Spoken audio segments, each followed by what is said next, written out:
Could you please like, comment, subscribe and share? Thank you.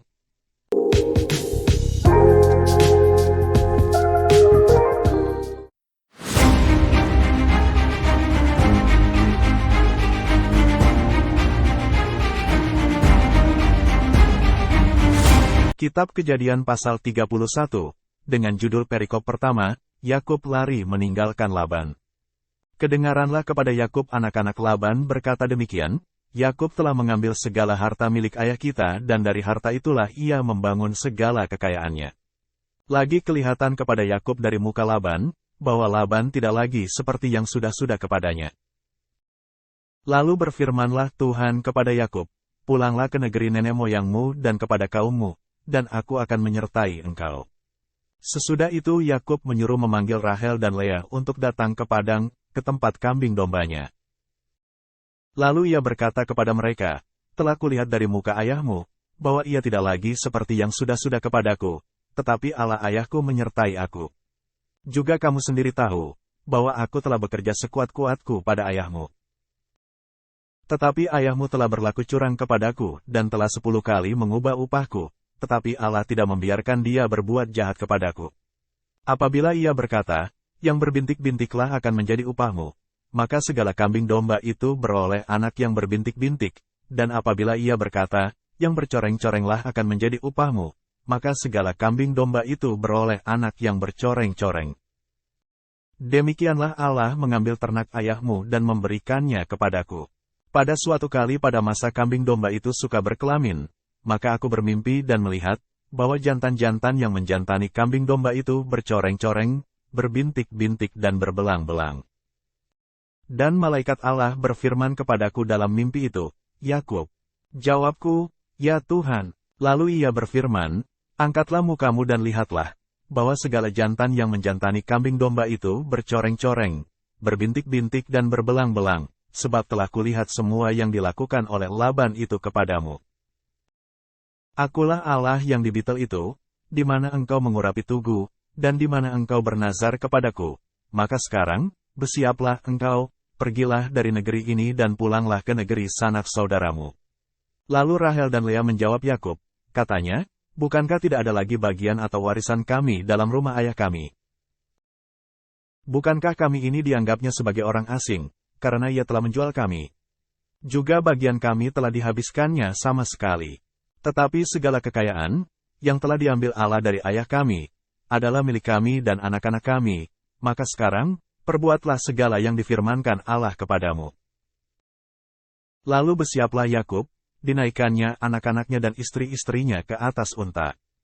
Digiringnya seluruh ternaknya dan segala apa yang telah diperolehnya, yakni ternak kepunyaannya, yang telah diperolehnya di Padan Aram, dengan maksud pergi kepada Ishak, ayahnya, ke tanah Kanaan. Adapun Laban telah pergi menggunting bulu domba-dombanya. Ketika itulah Rahel mencuri terafim ayahnya. Dan Yakub mengakali Laban, orang Aram itu, dengan tidak memberitahukan kepadanya, bahwa ia mau lari. Demikianlah ia lari dengan segala harta miliknya. Ia berangkat, menyeberangi sungai Efrat dan berjalan menuju pegunungan Gilead. Judul perikop kedua, Laban mengejar Yakub.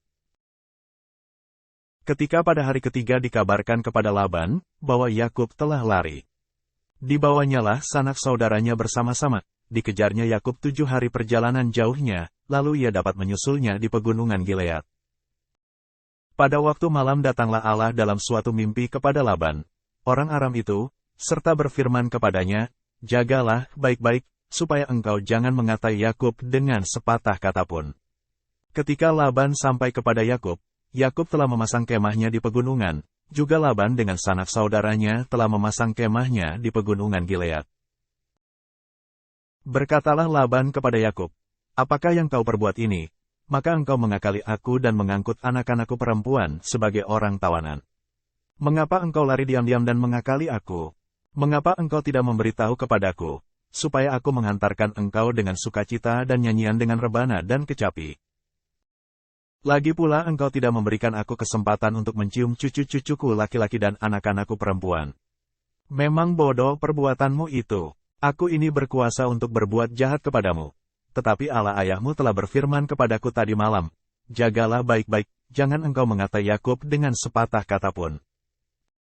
Maka sekarang, kalau memang engkau harus pergi, semata-mata karena sangat rindu ke rumah ayahmu, mengapa engkau mencuri dewa-dewaku?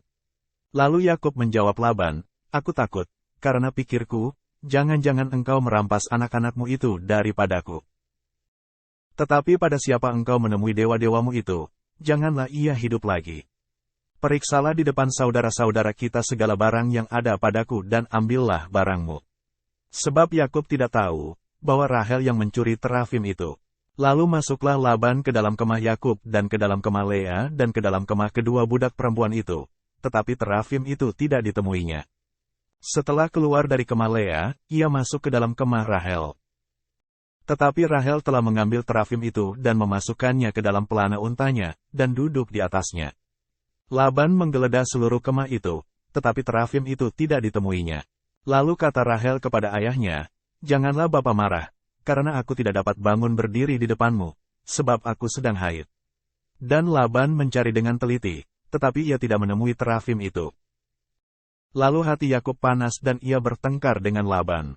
Ia berkata kepada Laban, apakah kesalahanku, apakah dosaku, maka engkau memburu aku sehebat itu? Engkau telah menggeledah segala barangku, sekarang apakah yang kau temui dari segala barang rumahmu? Letakkanlah di sini di depan saudara-saudaraku dan saudara-saudaramu, supaya mereka mengadili antara kita berdua.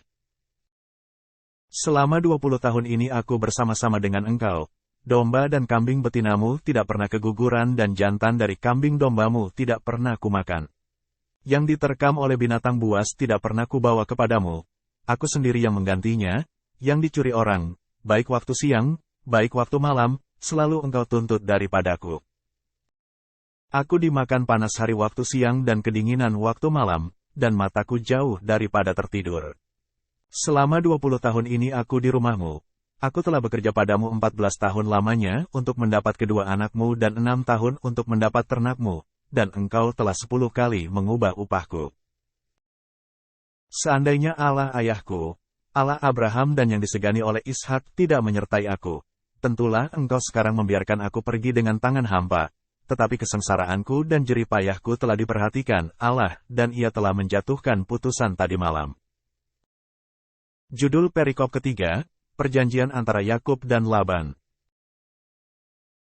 Lalu Laban menjawab Yakub, perempuan-perempuan ini anakku dan anak-anak lelaki ini cucuku dan ternak ini ternakku. Bahkan segala yang kau lihat di sini adalah milikku, jadi apakah yang dapat kuperbuat sekarang kepada anak-anakku ini, atau kepada anak-anak yang dilahirkan mereka?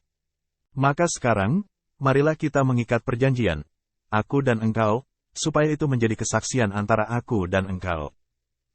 Kemudian Yakub mengambil sebuah batu dan didirikannya menjadi tugu. Selanjutnya berkatalah Yakub kepada sanak saudaranya, kumpulkanlah batu.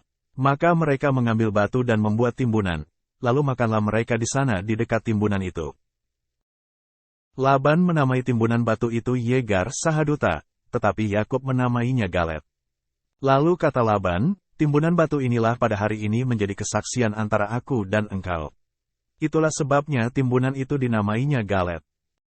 Dan juga Misfa, sebab katanya, Tuhan kiranya berjaga-jaga antara aku dan engkau, apabila kita berjauhan.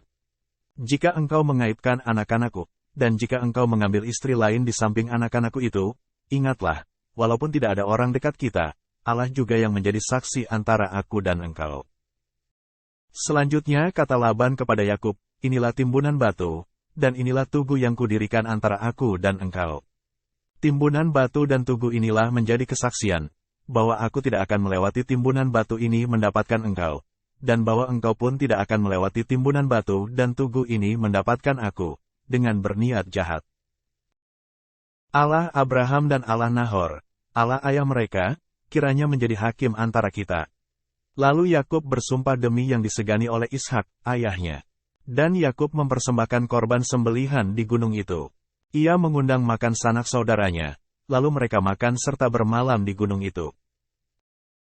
Keesokan harinya pagi-pagi Laban mencium cucu-cucunya dan anak-anaknya serta memberkati mereka. Kemudian pulanglah Laban kembali ke tempat tinggalnya.